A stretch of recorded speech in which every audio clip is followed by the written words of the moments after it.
What do you do? Did everybody raise their hand besides my husband? He's a graphic designer. Okay. But burnout. Okay, so this is relevant. And now that I know what I got. Also, can I get one volunteer? Just one. You. Thank you. Can you pray for my timing? Just like periodically, if you think about that throughout this, like I tend to be wordy and go long. And I gave this talk a couple years ago, and I like literally finished right on time. It was incredible, and it was the Lord, and somebody was interceding for that. So you get that job today. Thank you, Lord, for this kind woman. So yeah. Let me play this. So this will kind of speak to the provider. Good afternoon, family medicine. How was your day? That was pretty good. Anything interesting? I delivered a baby. Well, that's exciting. I admitted 3 patients to the hospital.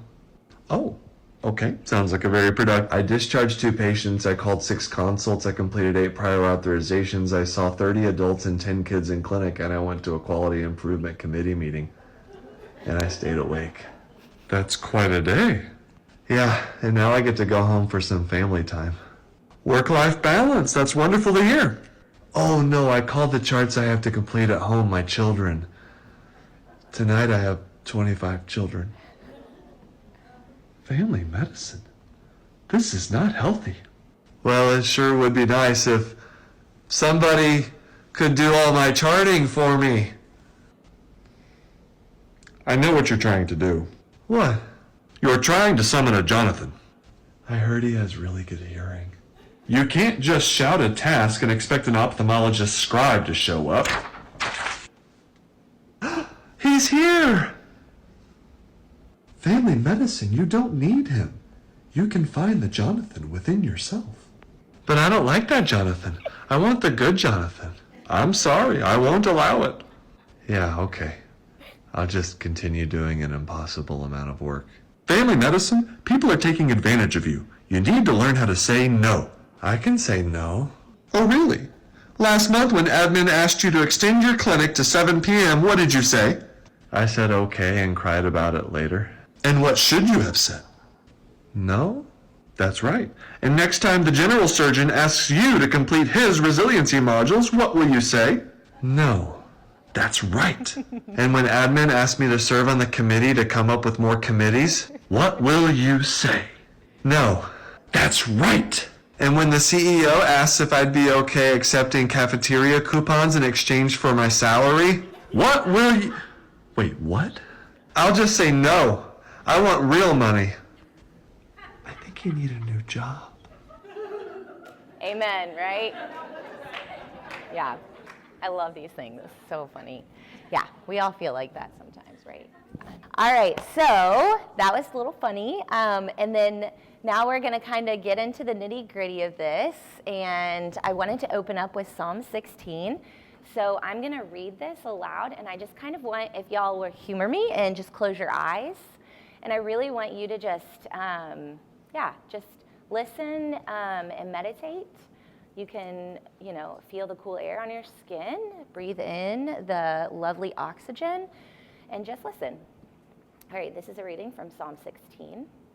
Preserve me, O God, for in you I take refuge. I say to the Lord, you are my Lord. I have no good apart from you. As for the saints in the land, they are excellent. They are the excellent ones, in whom is all my delight. The sorrows of those who run after another God shall multiply. Their drink offerings of blood I will not pour out, or take their name on my lips. The Lord is my chosen portion and my cup. You hold my lot. The lines have fallen for me in pleasant places. Indeed, I have a beautiful inheritance. I bless the Lord who gives me counsel. In the night, also my heart instructs me. I have set the Lord always before me. Because he is at my right hand, I will not be shaken. Therefore, my heart is glad, and my whole being rejoices. My flesh also dwells secure.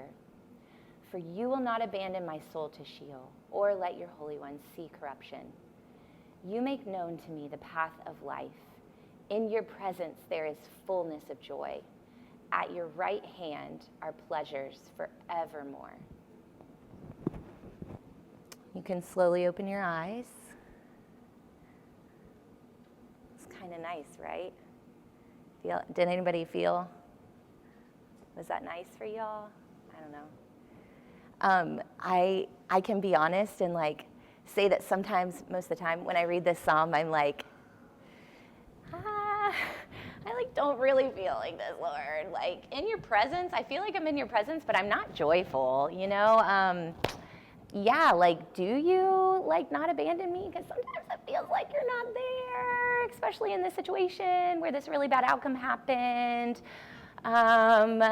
I like really want this to be true. Like it's so beautiful and so lovely, and I like long for this to be true. But like if I'm honest with myself, I don't always feel this. And so that really bothered me. And so anyway, let me share why that bothered me. I'm just gonna get vulnerable with y'all and kind of share a little bit of my personal story so you can know where I'm coming from, and kind of how I've dealt with my journey of burnout. So, and how I got to that, you know, just like reading, and I'm just like so distraught. I can't even read scripture without like, just not feeling it. Lord. Okay, so in 2000, I was a high school freshman, and that's kind of when I confessed that I was a believer in Jesus and went all out. I wanted to be a medical missionary. Along that track, the Lord kind of allowed me to go to med school, and I graduated and met my husband, who's in the back, in West Virginia, and we got married, which was lovely. I traveled out across the country to Ventura, California for my family medicine residency, and it was that time that I realized, like, I didn't know it. I didn't know I had anxiety, but I had anxiety. It was so bad. I wasn't sleeping. I was like, I actually overate. I didn't lose weight, which I know a lot of people do. I like gained 25 pounds. I was just constant stress, you know, and that's when I realized, like, with this weight of responsibility of taking care of patients, that's when my anxiety really began. I graduated from residency. I was exhausted. I was depleted. Ventura is like a pretty notorious hard residency. Yeah, it's like work hard, play hard. Like, you know, we go to the beach, which is nice, but it's like, I think the Lord gave that to me because I needed that. But like, you just work so much, even though it's family medicine, you just like are always working and always expected to perform at a high level. Your peers are like super smart. So I was, exhausted and depleted. I actually was sleeping 12 hours a night, and then I would take a 3-hour nap during the day. That's how exhausted I was.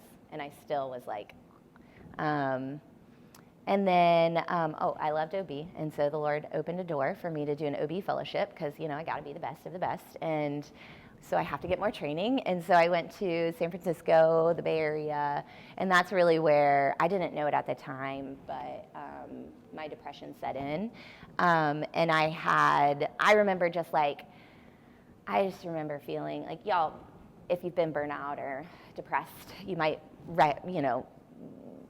commiserate with me, but you just like walk in and you're like avoiding people, and then you just like put a smile on your face because it's easier when people ask you how you're doing than explaining how you're actually doing, and you're just like, it's just, not fun. So I finished residency and I started to work as a faculty at the Resurrection Health Family Medicine Residency Program in Memphis. Woo woo. Got some grads, because it closed in 2017. Just shut down right out of the blue. We got 2 weeks notice, and so that was fun. And I remember it was devastating.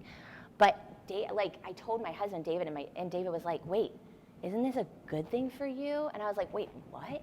And I was like, that should have been a sign. Like, he recognized my burnout because I was just miserable. They were like, like this guy that we just saw, like they asked me to do this, they asked me to do this, they asked me to do this. I was fresh out of residency. Of course I'm going to say yes, you know, like didn't have any kids yet, but I was like giving patients my cell phone number. I was like, you know, doing the, oh yeah, right? I heard a lot of disapprovals, right? Yeah. They were sending me like pictures of, I do OB, and so they were sending me pictures of like blood clots on their underwear. Should I go to the hospital? I'm like, don't make me responsible for that on a Saturday morning, you know? Anyway, and so, you know, because of that, because of the call that I was taking, because of the responsibility, I was like done. And so David said, isn't this a good thing? I was like, well, not really, but that's funny that you say that. So at that time, because I had such abundance of time, because I wasn't working, I decided, I had a patient who was also a friend, and I was like, oh, okay, there's a hard boundary. I can't let patients live with me, but she's not my patient anymore, so come on, because she was homeless, and she had a son that I had delivered, and she was, you know, homeless. Like, what do you do, you know? Like, I mean, that's tough. She's either living in a shelter with her son or have a room. Like, I'm going to invite her. So she moved in, right? You know, you're like, oh my gosh, boundaries. And so she moved in, and you know, I'm trying to practice like radical hospitality, and I mean, her life, like we would just sit on the couch every night and just cry for hours, just talking about her past and just like what she's going to do. And all day long, we just went all around Memphis. Like this is for 2 weeks straight. We went all around Memphis just looking for her housing opportunities, job opportunities. It was tough. It was like not a break, necessarily, not from my emotions. And then, so, you know, we told her, hey, we're actually going to move to Birmingham. So she didn't live with us for very long. She had to stay in Memphis because she was on probation and had to stay in the state of Tennessee, and we were moving to Alabama. So we got her some, well, anyway, we won't get into that. So anyway, that was still going on, trying to find housing for her. And I started Cabo Medical Care as faculty. That's in Birmingham, doing similar things. Yeah, shout out. And then the pandemic, and then I got pregnant, which I was terrified about, but I was like, okay, Lord, I guess I should get pregnant because you say be fruitful and multiply, but I'm really terrified, but I think this is like what I'm supposed to do, and I'm like excited, but I'm not, like it's scary.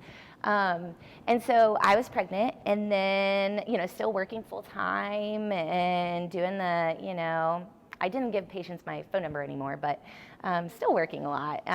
The pandemic began in 2020, we all can remember that. It was a dark, dark time. So I was pregnant in the pandemic. We didn't have vaccines.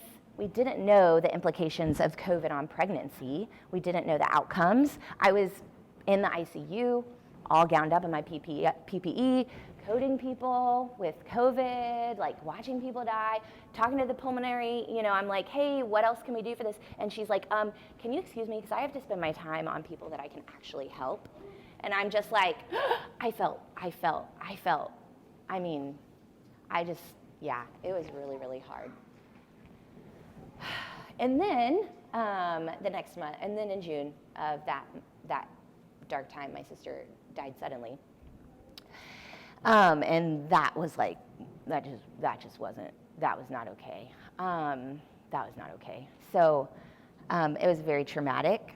She was living in Ohio at the time with my mom and my brother, and my mom had called at 10 p.m. and I looked over at David and I said, I can't take this call. I know it's something medical. I'm just so tired, David. And he's like, don't take it. And I was like, okay. And then I get a text from my brother, and it's like, Katie's sick, or Katie's having trouble breathing. We really need you to call. And so I called immediately, and I was like, what's going on? My mom said she's having trouble breathing. Should we call an ambulance? Yes, call an ambulance. We don't mess around with breathing, right? She called an ambulance and called me back and said, they're here. Her oxygen levels are low. They're putting her in the stretcher and taking her to the, I'm like, okay. I get off the phone. I'm like, call me back when you get to the hospital. Texting my like prayer groups, you know, all my girls groups, all my church groups, all my, like anybody and everybody, like pray for my sister. Something serious has happened. And like, this is like 10:30 at this point. And like, people are responding to me like, I am praying. We are lifting her up. Like, good response. And I'm like, oh Lord, like, you know, with my whole heart, like be be the God that you say you are. Be this healer. Like, I don't think she's a believer. Just let her live so that she can then have this amazing testimony for you. You know, I was like creating all these, like, I was just pleading with the Lord. And then she did it. She died suddenly. She had a massive PE that, and just like, it was just really tough. He didn't answer my prayer. And so my faith was rocked, guys. Like, I was like, I don't even have a Lord that cares about me. Like, I don't even have a Lord that cares about my sister. Like, what you know, like, I'm like working. This is my whole job, is to treat people, and I pray for people's healing, and I can't do that now, you know. And of course, you know, our great bereavement policies we have at Cahaba in general in the world are like 0 time, right? We don't even have a bereavement policy. And so I was on call that weekend after my sister died, and I had to arrange for myself call, and as I'm driving home, and had to make up that call later, and had to go back to work on Monday. So this happened on a Monday, and I went back to work the next Monday. And thankfully, I had a vacation planned by the grace of God in July, and I just cried the entire time. I was supposed to be like a baby moon, or whatever they call them. September, I delivered my son. Thankfully, it went beautifully. And we called him Theo Elior, which means Theo is obviously God, but Elior is Hebrew for my God is my light, because I was like convinced I was going to have postpartum depression. I was convinced I was going to just be, but I had so many people like, that was the one question, if you asked me, like, in this period, how can I pray for you? I said, like, pray that I wouldn't have postpartum depression. I would love my son, because I didn't connect with him. I had a really hard case when I was pregnant with him. Like, I watched a mom deliver a preterm baby just at the same, and the baby died, and it was the same gestation as me. I mean, it was just rough. And so that was my one prayer request, is that I would love my son and connect with him, because I couldn't connect. I couldn't in this time. And I couldn't trust that God would protect him. And so I had him, and yeah, I had him, and he was a little light in this dark, dark time. And it was like, this was the one thing that I knew God called me to do, was to be a mom. It was the only thing that I felt confident in. And it's been really redeeming. And it's so funny, because like David and I joked, like, I will never be a stay-at-home mom. Like, but I could totally be a stay-at-home mom in a heartbeat. Like, this kid, and then I've since had another daughter, Soleil, which means sun or sunshine in French, because she's also a bright light for us. So anyway, yeah, I really miss my sister, and still dealing with stress of work, and it's like, what do I do? How do I set boundaries? I am done, guys, and just was in a really dark place, which segues to burnout. So the definition of burnout is, as you can imagine, what I was going through. It's a syndrome conceptualized as resulting from chronic workplace stress. So mine was workplace and personal, that has not been successfully managed. It's characterized by 3 dimensions: emotional or physical depletion or exhaustion, depersonalization or cynicism, and reduced professional efficacy. That's a scale. I did this talk for the residents last week, and they went through and did their burnout scales. And so this is like, you can go through it, and then I have, you can look up the scoring of it. I skipped the slide, but, so the first one is fatigue. For example, me, like sleeping 12 hours a day and then taking 3-hour naps, like, and I'm still tired, like, that's not normal.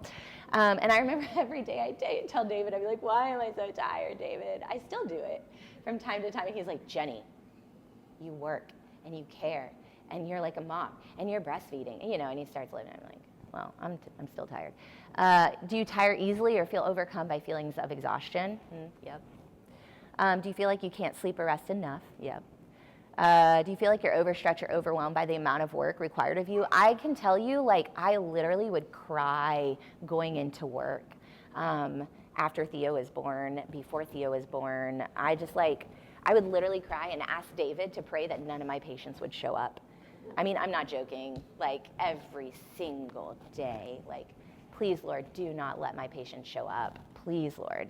I mean, you know, that's not why I went into the job, to not see patients. You can have, fatigue and exhaustion can also manifest in other ways. Lack of motivation, maybe. So that was one thing I've noticed, like, I hate doing certain things on my to-do list, and they stay on my to-do list forever because I'm not motivated to do them, because I, like, don't want to do them. Or does it, like, take a huge amount of effort to, like, call a patient, you know? Or does it take a huge amount of effort to, like, confront your MA, or not confront, but talk to, like, have a hard conversation, crucial conversation with your boss, or with an MA, or with anybody, you know, a patient. Depersonalization or cynicism is another feature. Feeling disheartened, discontent, disillusioned, you're not invested, you're not really happy with your accomplishments, or you're dehumanizing colleagues, like thinking they deserve it. Well, another way that manifests, I think, is like, well, it's their job and they need to do it. I found myself saying that a lot when I'm burnout. You might take longer, you know, you're inefficient, your quality of work is not great, and you might feel incompetent. So this is like imposter syndrome. Not all people with imposter syndrome are burnout, but this is a high rate of people with imposter syndrome. Okay, so I'm gonna take you through kind of my battle within, because, okay, I was burnout, but what does the Bible say about it, right? We have all of this, like, hype, and so this is what I was telling myself the Bible said about it. This is what I was telling myself that God was telling me. But the Lord is my shepherd, I shall not want.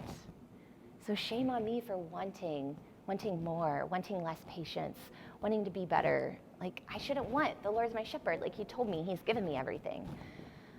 Oh, but, like, my parents sacrificed so much for me. So-and-so has it worse. Like, I can't, like, this person has gone through so much. Like, I had a colleague whose mom and dad and sister and uncle all died in a car crash from a drunk driver. And he still showed up for work and was cheery. Like, how, you know, like, I need to do that. I don't have it that bad. Oh, I can do all things through Christ who strengthens me, right? So I have no excuse, and I just need to suck it up. I just need to do it because Christ will give me the strength, right? He will. But I just wasn't feeling it. Where's that strength, Lord? But shame on me for wanting, and shame on me for not having. Is it because I don't have enough faith? What is it? And God is able to make all grace abound to you, so that having all sufficiency in all things at all times, you may abound in every good work. You will be enriched in every way to be generous in every way. So why am I not feeling enriched to be more generous?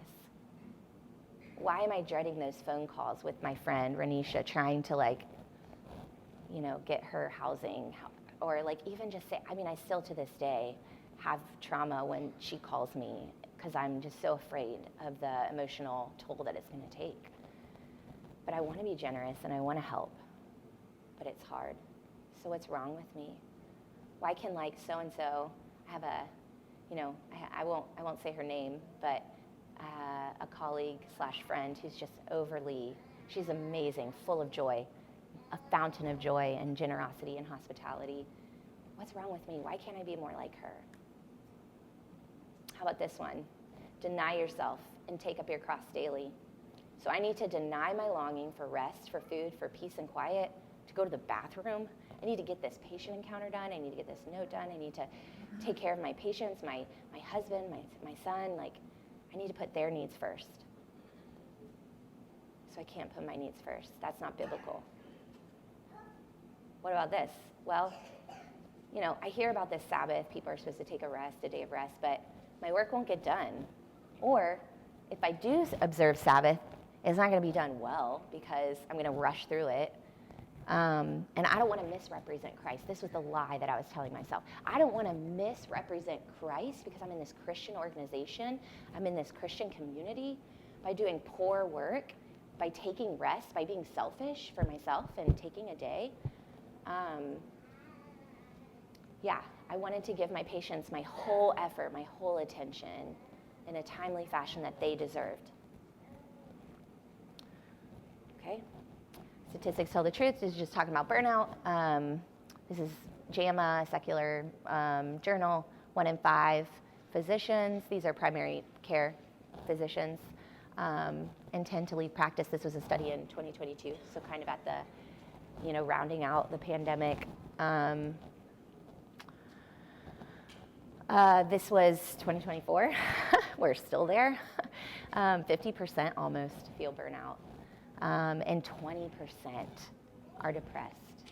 That's a lot. 1 in 5 physicians or providers are depressed, guys. Well, of the respondents at least. And then this is just to note, like, that's consistent with the, data that people, almost half of the people that reported being burned out have been burned out for greater than 2 years, or at least 13 months, for over a year.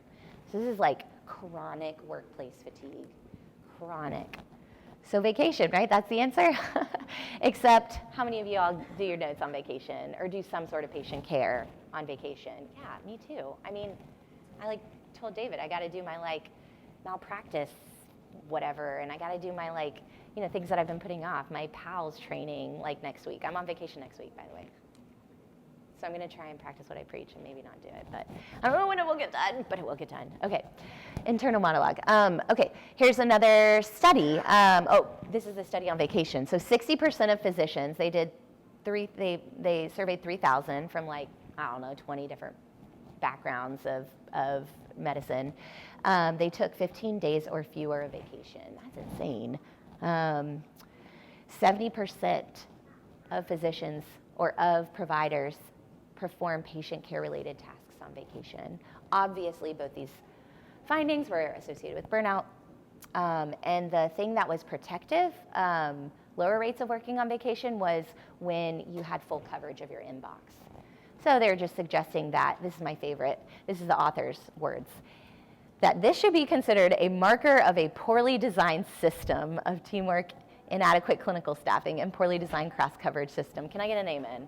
Oh my gosh. Right? Yeah, physicians need to take at least 3 weeks of vacation, but I'm going to say that vacation probably isn't going to be enough. 3 weeks is probably not going to be enough to fight burnout. And this is why.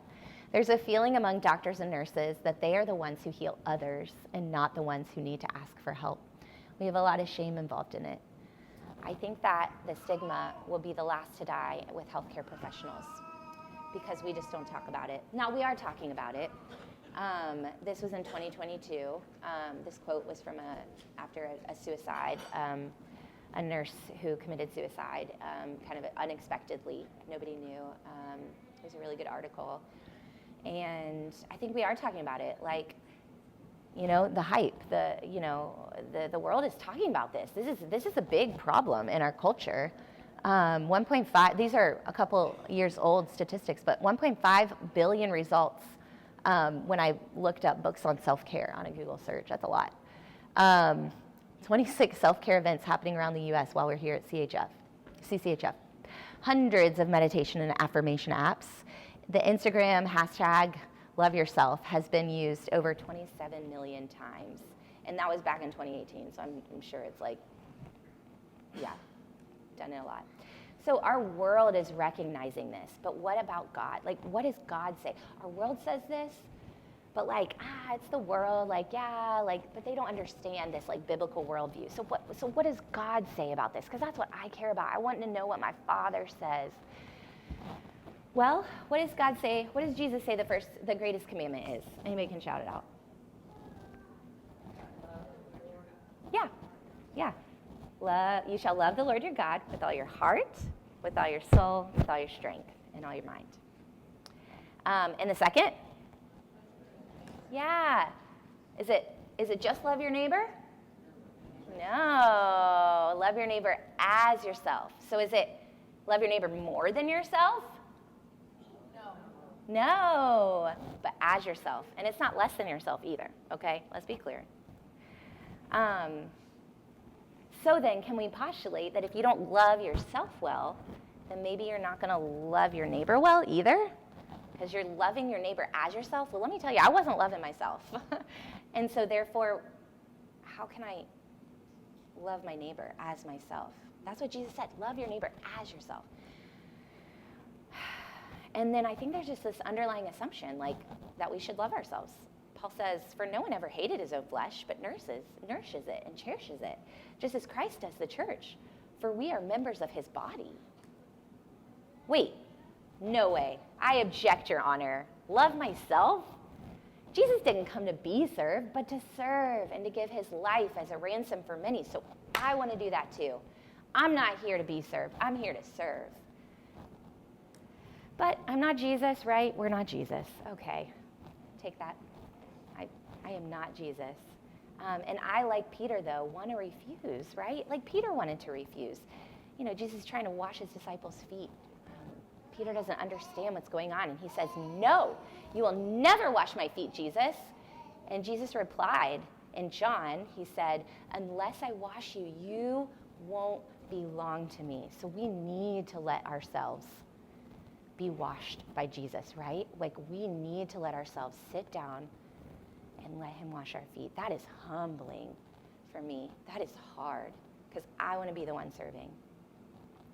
In another version in Matthew, Jesus actually talked to Peter, says, no, you're not going to die. What are you talking about? Jesus foretelling his death. And Jesus turned to Peter and he says, get away from me, Satan. You're a dangerous trap to me, for you are seeing things merely from a human point of view, not from God's. So don't let pride be a hindrance. That's what I was doing.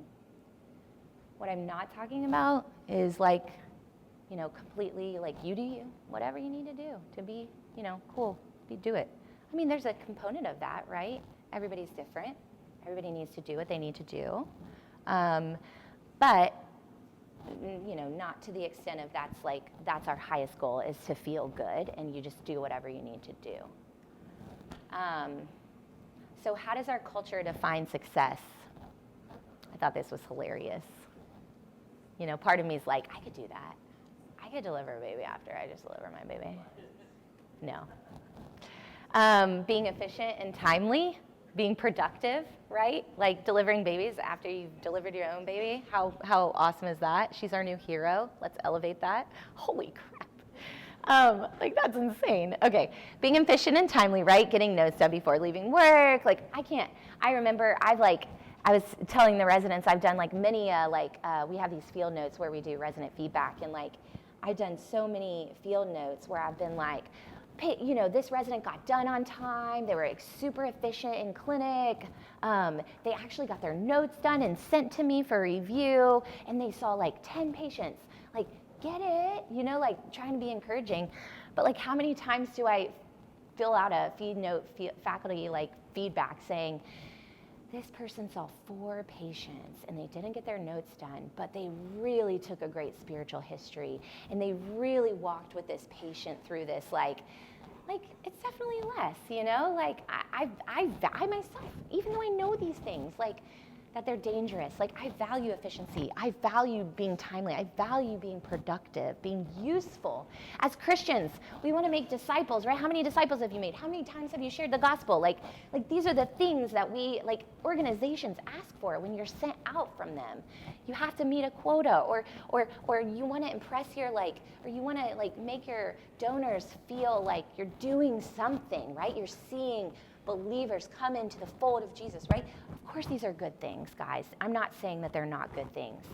But these are what we're elevating, rather than how is your own spiritual health on the field? Like, how are you doing? How is your family doing? Like that's not the stuff that gets donations.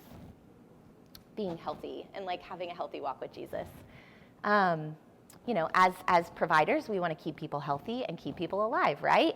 So it doesn't matter if I have a heart-to-heart conversation. You know, for me, I remember having Mr. Tony, and I talked to him about his wishes, and he was really anxious, and so I gave him a bunch of meds to help with his anxiety, even though he had lots of other things. And I knew he was going to die soon, but his family did it.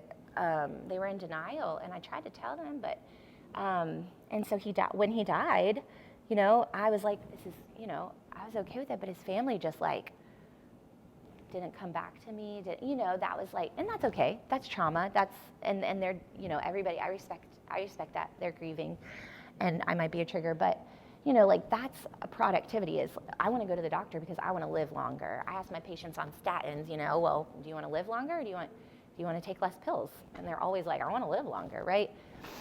So, getting things done. In our culture, would you say our yes is valued more than our no?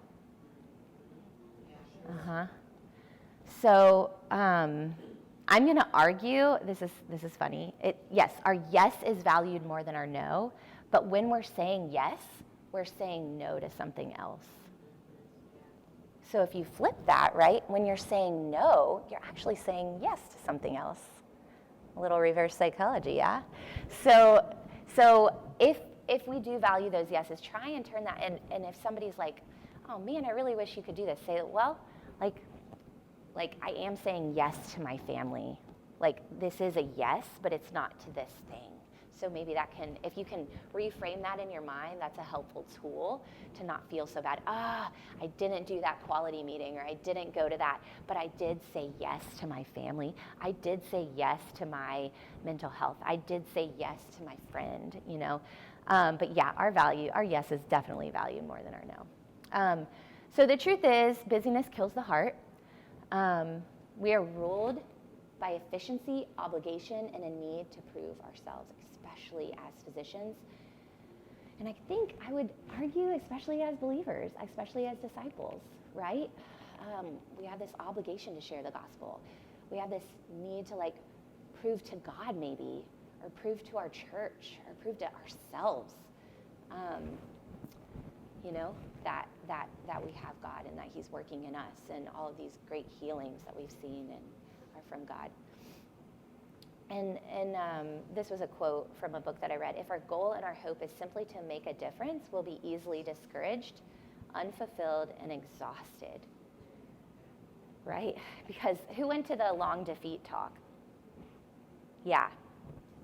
Right? Like, if our goal is to make a difference, you go to that talk, that's a humbling talk. I didn't go, but I heard, and I know Rick pretty well and was part of the res shutdown, and yeah, it's exhausting because we might make a little difference, but when you look at the big grand scheme of things, it's like, how much are we doing, really? It's very sobering. And so what are we doing? We're like toiling. The wisdom of the prudent is to discern his way, but the folly of fools is deceiving. So I don't know if it's in another slide, but I think like part of that discerning your way is like maybe asking the question, like the pace that I am working at right now, the pace that my life is this sustainable for 10 years?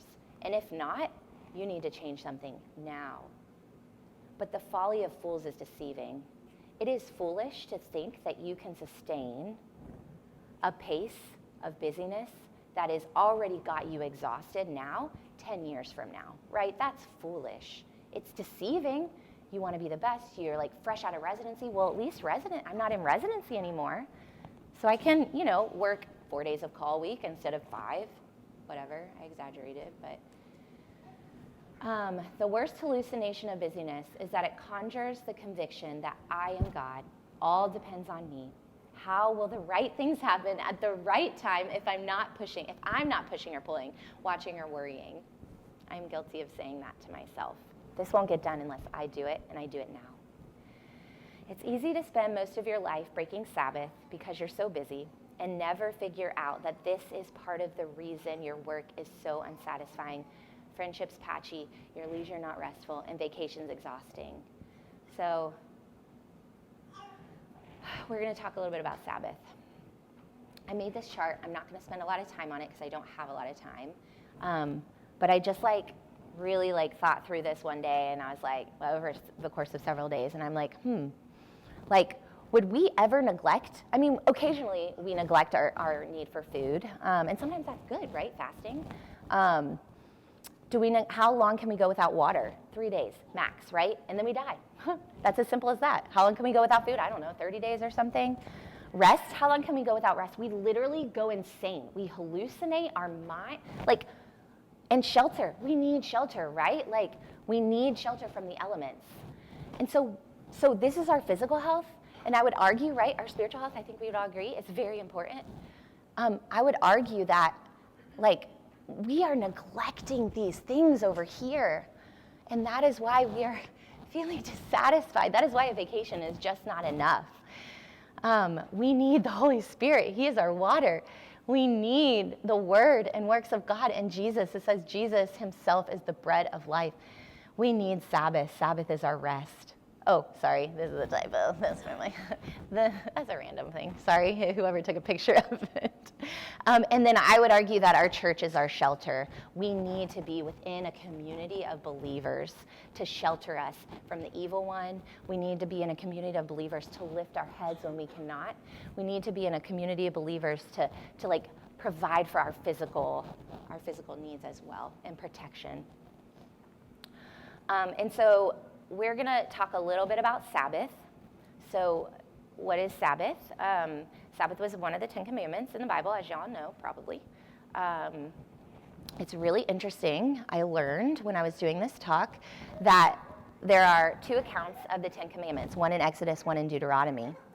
In Exodus, it says, you shall obey the Sabbath, all your oxen, all your servants, all the people that live, even the aliens that are in your land, the immigrants, the people staying in your land. Everybody has to rest. And you must observe this out. Keep it holy, right? Set apart. And the reason, and God gives a reason for that. For the reason is God rested on the 7th day of creation. Okay?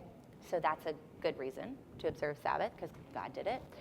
In Deuteronomy 5, however, it says, okay, you should obey Sabbath, keep it holy. Aliens, family, oxen, everybody in your land has to rest on this day. But it's not because God rested on the Sabbath. It's actually the account says, for God delivered you from Egypt, and you are no longer slaves. God has rescued you and redeemed you. That's paraphrased. And so in Exodus, I think he's giving us an example to follow as a reason for Sabbath. And then in Deuteronomy, he is commanding us to live in that freedom that he won for us. It's his answer to the tyranny of the to-dos, the stress, the hardships. It's to give us himself and to enter into his rest and hope and protection. Because slaves don't rest. They work 7 days a week. And so God delivered them from that and gave them the Sabbath to keep us holy. So we are practicing the ways of the Sabbath. Jesus said, keep holy the Sabbath. The Bible says, keep holy the Sabbath. Jesus says, man was made for Sabbath and not Sabbath for man. Jesus says, you need to abide in me. What does that look like? Abiding. A branch must be watered, must be fed and nourished by the vine. That's in John 15. And he is the vine. And so we need to come to him.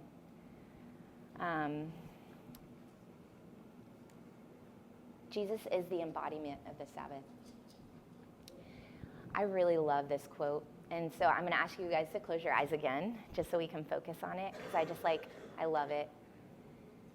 Just thinking about, your own walk and your own burnout, or maybe you're thinking of someone else and how distraught they are and how they can't even lift their heads. They're so weary. And just listen to this. Jesus said, are you tired, worn out, burned out on religion? Come to me. Get away with me and you'll recover your life. I'll show you how to take a real rest. Walk with me and work with me. Watch how I do it. Learn the unforced rhythms of grace. I won't lay anything heavy or ill-fitting on you. Keep company with me and you'll learn to live freely and lightly. And those are Jesus' words. Of course, they're paraphrased. But I just love this image too. You can open your eyes. Of just this is for me a Sabbath. Just taking a walk on a nice day and sun shining, and I'm hanging out with Jesus and we're yoked together and we're just kind of walking. That's what he offers. That's what he wants. But again, my work won't get done. Jesus, you don't understand. I can't take a Sabbath, or I have to work. I have to do this one thing on the Sabbath. Yeah, I don't want to misrepresent you, Jesus. I have to do a good job, and I have to, in order to do a good job, I have to work on the Sabbath. But the truth is, the work is never done, right? And it's never done quite right. True. Maybe once in my life has it been done right. And we have no rights to boast in any work that we do well anyway, right? All the gifts are from the giver. And we have no right to rest, actually. But God doesn't care about our rights. He cares about our needs. Sabbath is a need. It's a gift. It's not a rewarded break for work well done. It's a rest right in the middle of the work, unpolished and never done, without apology, without guilt, and for no other reason than because God told us that we could, and we should.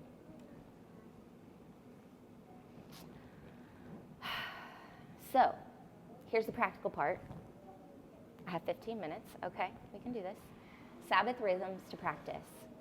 So, I was talking to the residents last week when I was giving this talk. I don't know what this looks like for you personally, but I do want you to leave this day and incorporate some sort of Sabbath into your life, whether it be a 24-hour period of day, whether it be a 48, whether it be, something. And I would, this is what I found personally helpful, somewhat corroborated by different books that I've read on Sabbath, on rest, on biblical self-care, that I've compiled. And I would argue to do it in this order. And so when you're practicing Sabbath, when you're entering into that, for me, I need to lament first, because I can't, they say meditation. I've done a lot of meditation, and I found that I can't meditate unless I've lamented, unless I've just gotten all the gunk and yuck and anger and worry and my to-do list. I need to get it off my chest. And so the Bible provides a place for that. I think someone I went to the trafficking talk yesterday, and she was saying that some of the research that they've done has shown in faith-based trafficking survivors have wanted more outlets, safe outlets to express their anger. Because as you can imagine, we all have anger, right? We all have had stuff done to us, or there's unrighteous, anger tells us that an injustice is being done or something's unfair. That's usually what prompts the anger. And so we need to lament. This is our crisis language. When we're in the middle of burnout, this is all we can do. And let me tell you, this is all I did for a whole year after my sister died. I did nothing but lament. And look at my beautiful children, my beautiful child. But I literally just stayed in Psalms. This is a crying out to God, raising a complaint, being outwardly angry. Literally, tears is how I express my anger, but punching something safe, or maybe it looks like doubting, or maybe it looks like screaming or questioning. I think it's normal to be angry, right? It's normal to cry. So let yourself, say it out loud. We step into the world with a cry. None of us remembers it, but the first sound we utter is a cry, right? This is human to cry. So let yourself cry. This is the lies that I was telling myself. But is complaining or questioning God wrong? I felt like that was wrong. He has a sovereign will, and it's wrong to question it. But then I was like, well, there's crap ton of Psalms and the whole book of Lamentations and the whole book of Job where people are crying out to God, right? And they're being angry and they're being frank with God. And so I was like, well, yeah, but they just didn't have, faith. And I have a lot of faith. I want to have faith. And so I thought it was, if I cry out to God, it's because I'm trying to for years I was suppressing this anger and this angst and this worry and this longing because I thought it was just due to lack of faith. So instead of crying out to God and asking him, I would just ask for more faith. And I wouldn't find it. And I still had those emotions inside of me. But I would argue it actually takes faith to lament, to turn towards your God and not turn away from him. You are turning toward him, lamenting, right? We all know that creation has been groaning together in the pains of childbirth until now. This is Eden. this is where we're at now, and this will happen again. Praise God. I can't wait for it. But so Psalm 13 is like one of my favorite laments. And so I would, if we had like an ending time, then we would lament together. We would practice this. But so in your own time, I would encourage you to lament, and you can use Psalm 13. You can use any of them as a model, but you can even just like look at how David was lamenting. I mean, it's raw. So you turn to God, you bring your grievance, you boldly ask, and then most laments, but not all, remember God's character and choose to trust. Let me tell you, I lived in those like 1, 2, and 3 for a really long time. And we read through the Psalms, and we read through David's words in Psalm 13, and he like does these things, and then he just quickly is like, but I know that you are a God. You won't forget me. And it's just like, who knows how long it takes between 3 and 4, right? How long did the psalmist take to get from 3 to 4? We don't know. When we're reading it, it feels like that, so it should be like that with us. Like, okay, God, here's my complaint, here's my thing, now make it better. Now I want to hope in you. But it doesn't happen that way. It may take time. This took me a year, guys. It may take you longer. It may take you shorter, hopefully. But that took me a year from going from boldly asking to remembering and trusting God's character. Shame and guilt keep us from coming before a kind and loving Father with our emotions, complaints, and questions. But nothing is too unimportant to bring to God. Bringing your grievances. I'm going to skip through a couple of these for the sake of time.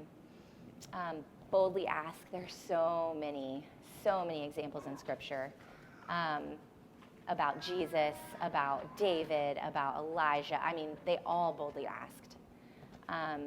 And then, if you want, if I think it's prayer. I mean, you're talking to God, right? Prayer is communing. And so lamenting is communing with God. Like, this is good. I won't go into that, but that's a pretty radical thing that Jesus said. This kind can only be driven out, not by anything but prayer, or cannot be driven out by anything but prayer. So he's saying you need to pray. You need to ask. I mean, how many knock, seek, and ask? This doesn't, I want you to know, this doesn't always look like being fully convinced in your heart and feeling at ease. I think like this is a point where the head has to overcome the heart and decide to believe and let God prove himself so that the heart follows. The second thing that I try and do is build an altar or an Ebenezer, remembering a time when Jesus, God with us, was near. This can be like a physical remembrance of the Lord's provision so that when we begin to fear or fret, we can look at it, kneel before God in faith, and sacrifice our anxiety to him and say, I remember, Lord. I remember when you did this for me. I remember. A lot of the psalmists did this. This is in their laments. Memory gives us identity, and it shapes and guides us. And so, and this isn't just like for us, building Ebenezer's for us, but like as a community, as a clinic, let's build our Ebenezer's, right? We've been through this before. We can do it again. Or sharing a personal Ebenezer of yours with someone who's struggling. This can be huge. And I encourage you to build your Ebenezer's. You can do drawings. You can have physical tokens to remind you, pictures, things that remind you of a time when the Lord was there for you, certain songs, journaling, meditation and margin. It's only when I can clear my head of the angst and remember that God has been there that I can quiet my mind and really sit and listen to God. And I can create that space to give my full attention to him, to take his yoke upon me, to hear his voice. It says to be renewed by the transformation of your mind. My mind can't be transformed when it's so busy worrying, when it's so down and depressed. So this is a practice of listening prayer, if you want. There's so many voices, so little time, So it's really, really important to carve out time with the Lord and practice solitude and silence. Jesus did this multiple times. He would withdraw to desolate areas seeking solitude to pray. And if Jesus needed to do that, I think we do too. Jesus tended to his disciples' need for rest. After they were out, he sent them out, and they came back exclaiming, "Oh, we cast out demons in your name." And Jesus was like, "You need to rest. Let's go. Let's go." Mental health days off, we don't really think about those. Take time, call in sick if you really need it. Don't feel ashamed to do that.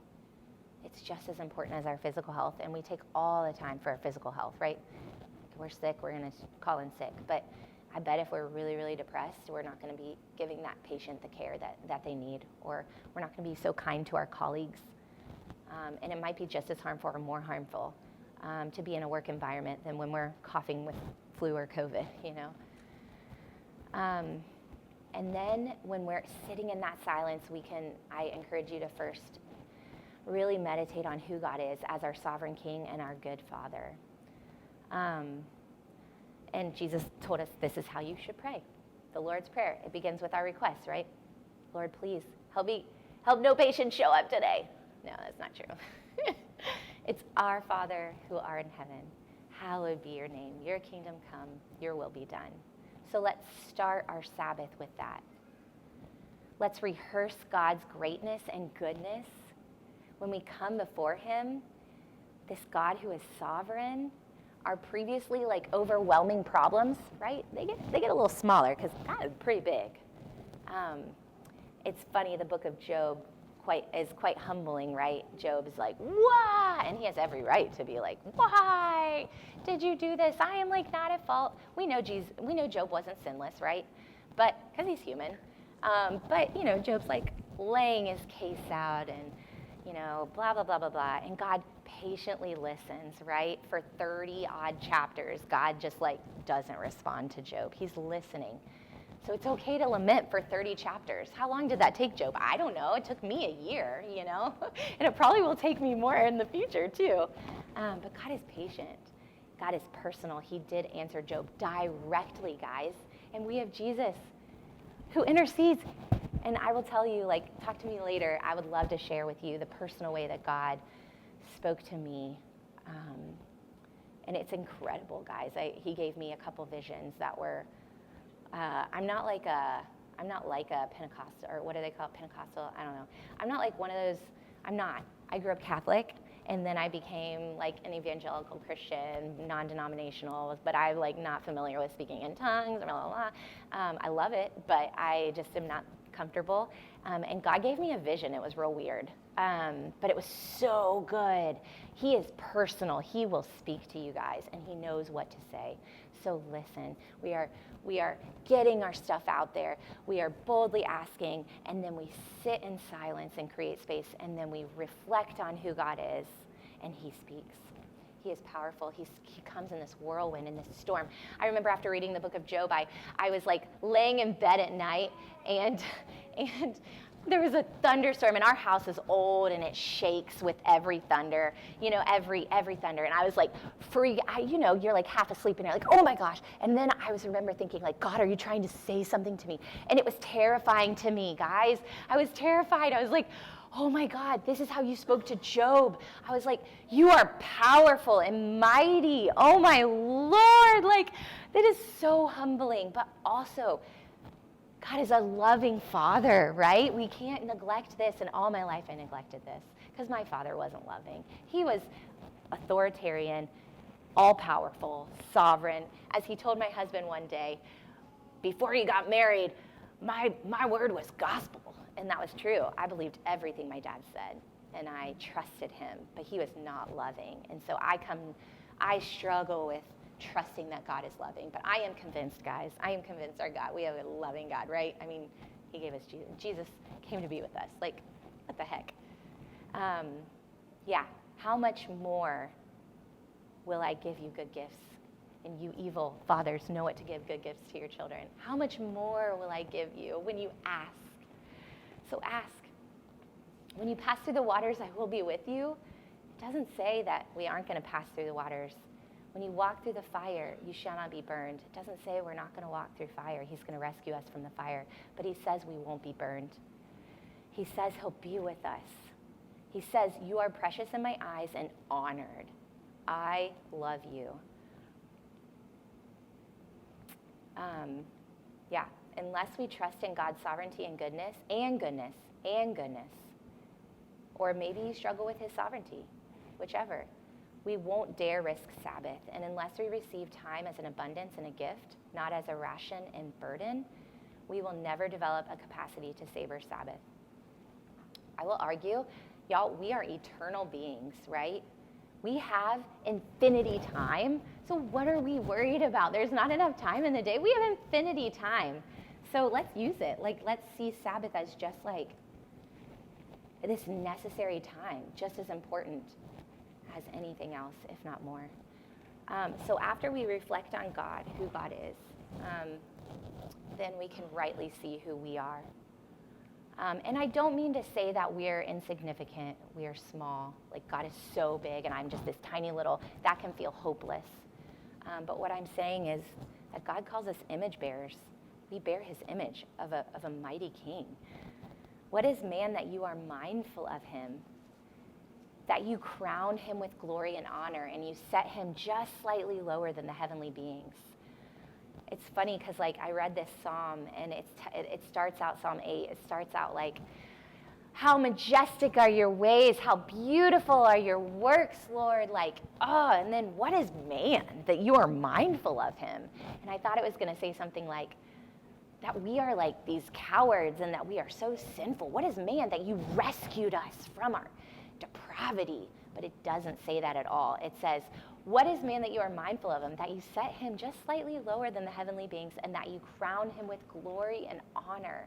We are crowned with glory and honor. That is insane to me because I know my sin and it is ugly. We are clay pots. We are God's workmanship. We are children of God. Unless one becomes like these little children, he cannot enter the kingdom of God. And we are eternal beings. Our citizenship is in heaven. So why are we toiling? Why are we eating the bread of anxious toil trying to build this house, guys? It just puts things into perspective. Now we can answer, okay, what things should I be prioritized on my to-do list, right?